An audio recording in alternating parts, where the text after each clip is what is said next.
in light of recent events, we're going to focus on reentry. And I love my tagline here, or you'll end up in a gravity well eventually.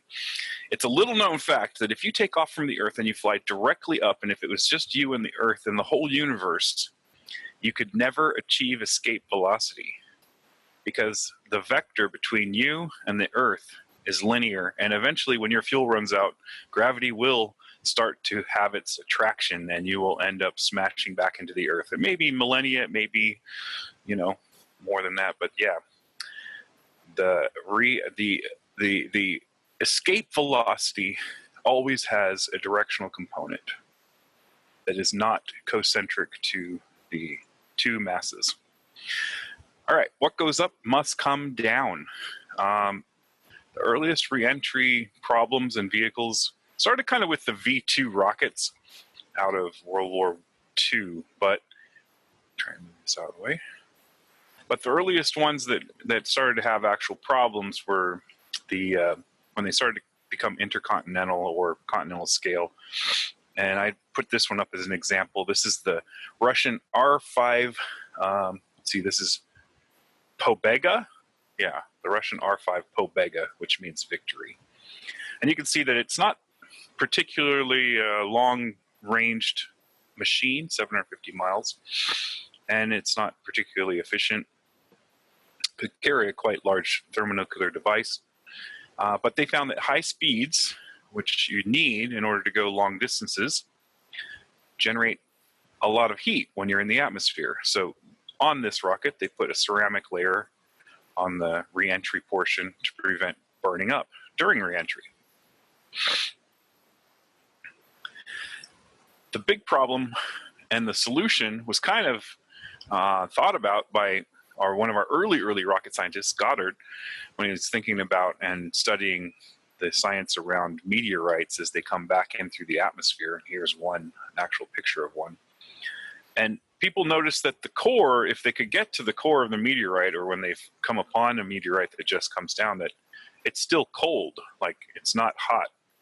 And that's because the exterior of the meteorite is actually ablating. Ablation allows the material to disintegrate, and it takes the heat away in the friction. How cool is that? I mean, that Goddard had come up with that stuff way before we even had any kind of space flight. He was already just thinking way ahead of his time. In the 50s, both in Russia and in the United States, some more direct concepts started to be tested. And in 51, these two guys, Allen and Eggers, kind of came up with the model that everyone uses today in terms of reentry, up to and including the current vehicles, but not quite, and we'll get to that at the end. So if you've got a delta dart type thing, there's a focal point of friction, and it's always just going to start destroying whatever you put up at the front there. And actually these fins are going to get destroyed too. So the first things that they tried were just some kind of circular device, and you'll notice that it's got this big, huge cushion between the shock wave and the actual vehicle. And then you get it designed into a certain way where this cushion of air gets trapped in here. It can't escape. And that actually allows the heat to transfer into the air, and then the air, because it heats up, it expands, so the heated air actually moves continuously away from the vehicle. And that kind of resolves itself into this capsule concept where it's basically a portion of a huge cylinder. And that way, the air itself, or the gases in the trapped zone, acts as an insulation. How cool is that? So that's an interesting fact, that just simple discovery was a military top secret for almost 10 years.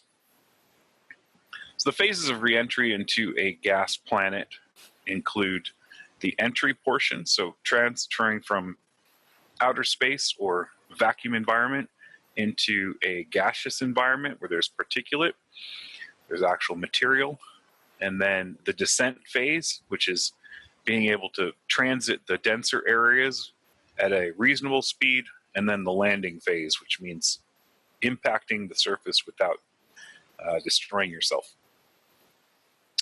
And my grandpa always used to love this. He's like, he didn't want to fly. He says, the more firma, the less terra. So we have heat shields for that kind of that transfer phase from space into the atmosphere.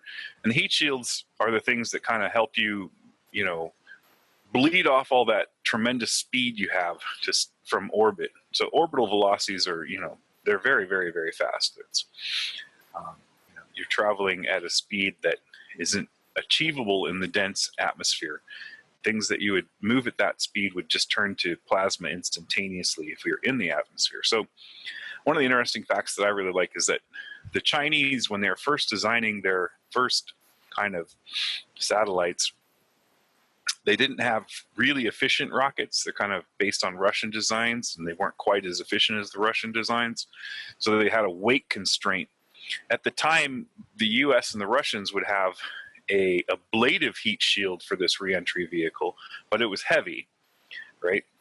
So the Chinese literally made a heat shield out of white oak, and it would have been a circumference, a kind of a spherical thing that would have been right here. And you can actually see particles of burnt wood on this, in this area on the landed device. It's pretty cool. The Fanhui Xin Wexing. It's pretty interesting vehicle with a wooden heat shield. At about, you know, the same time or further, NASA had already moved along to advanced materials like these gel plates, ceramic type silica tiles. And this is what they shielded the space shuttle with, because it's very lightweight and really, really good at insulation. However, this system, which was really, really good, was probably the death knell of the shuttle itself. There were so many of these tiles, and every single one was specifically coded, and it required replacement with the exact tile when they had to refurbish the shuttle. But refurbishing just the heat shield alone could take up to 6 months on a shuttle that came back, and it was a extreme effort and a very expensive one. So our cheap space truck that was designed to be an easy turnaround, fly up to the low atmosphere, turned into a very expensive endeavor. Oh, this is really cool. So.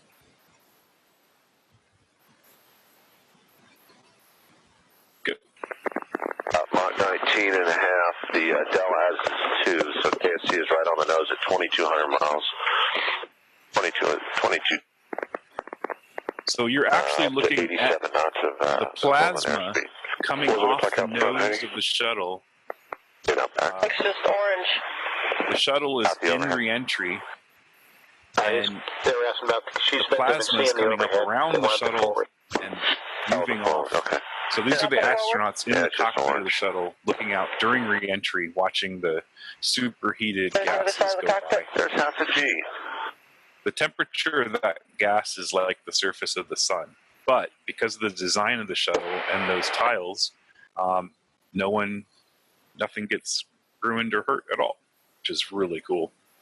Love the shuttle. It was amazing. Sir, I have a question.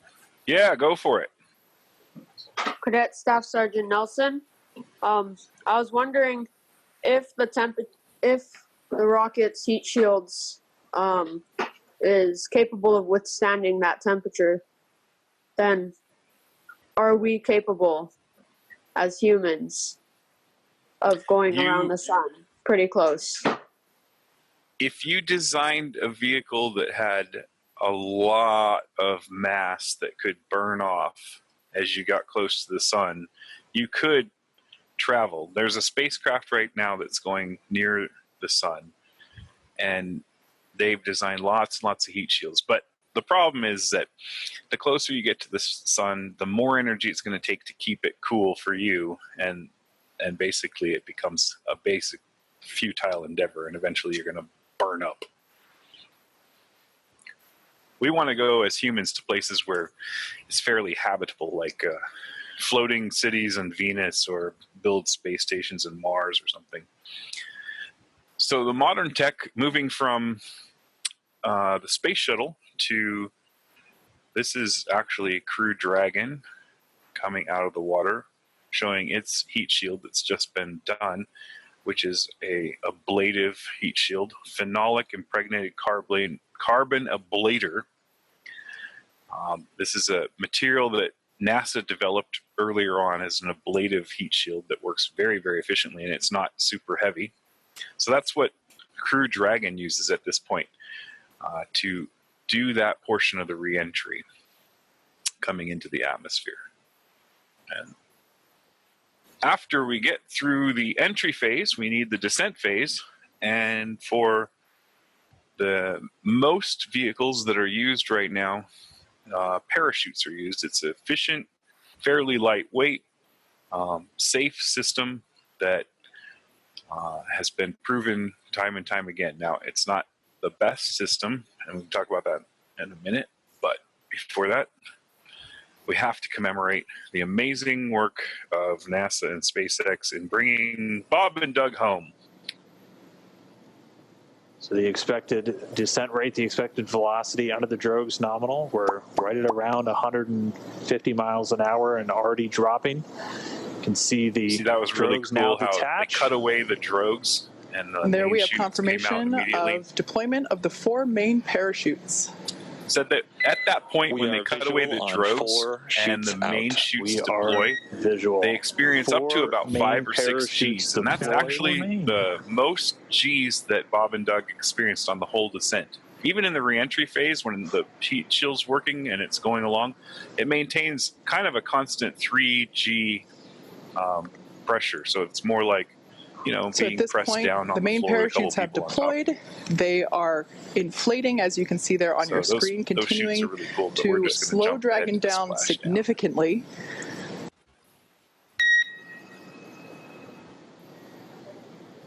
So there we heard Bob and Doug reporting that they are bracing for a splashdown.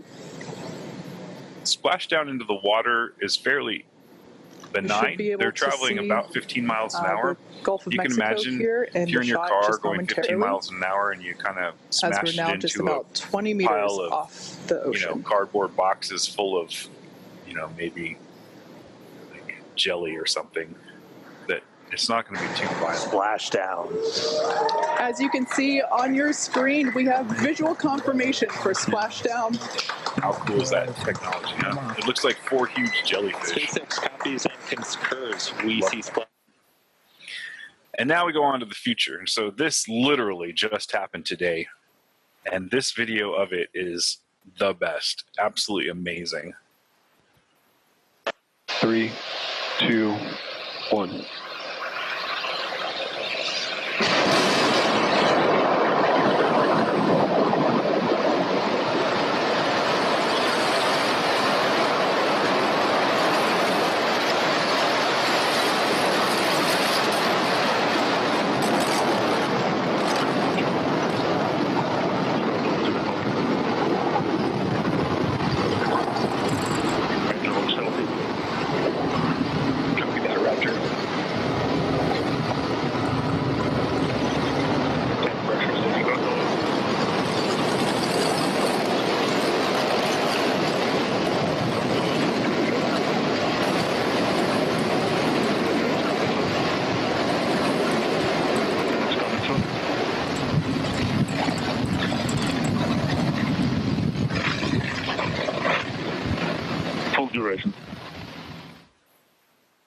Yeah, that's just amazing, right?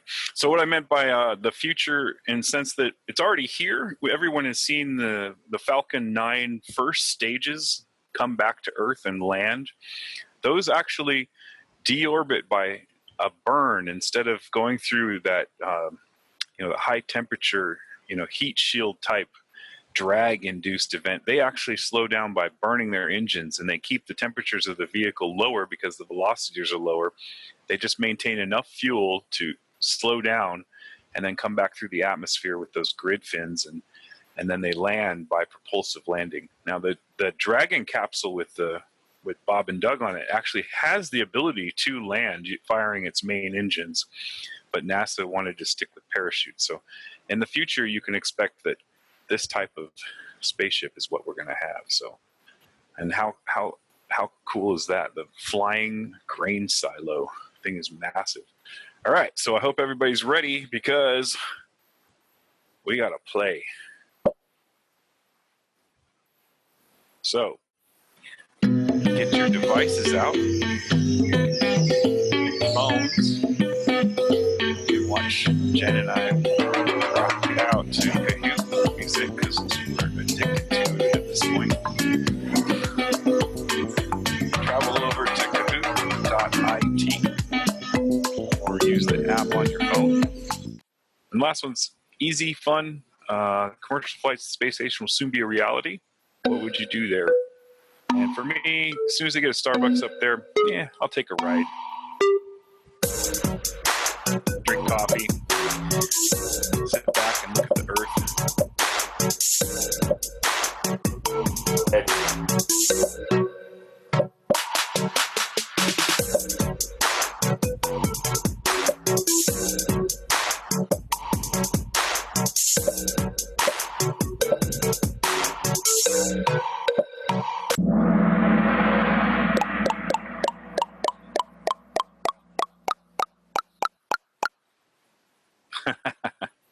Nice. So you're going to go to space so you can watch TV. I like the golf ball one. That's good. So you go out on the veranda and pitch balls into it. That'd be awesome.